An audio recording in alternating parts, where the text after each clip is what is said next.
مال المنتخب العراقي تاركين اللاعب وفالتين، يعني تخيل ورا ما احنا خسرانين تاركين المدافع اكرم هاشم ورايحين راجعين. والله فضيحه فضيحه.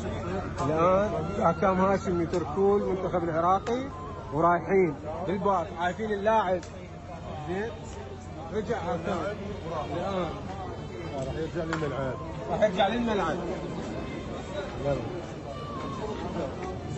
يلا شو تسميها؟ شو تسميها هاي؟ زين بس بالعراق هاي يعرفون اللاعب بايتهم ويروحون.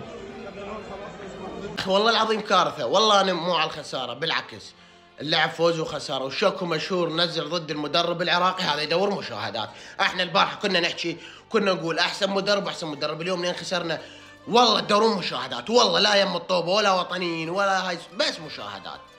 بس احنا على هاي اللقطه اللي صارت مال عارفين المدافع، لا هاي كارثه، هاي كارثه. بس على الخساره ترى والله جدا عادي، ريال تخسر برشلونه تخسر ومشاهيرنا يدورون مشاهدات براس المدرب، شو على لزمكم.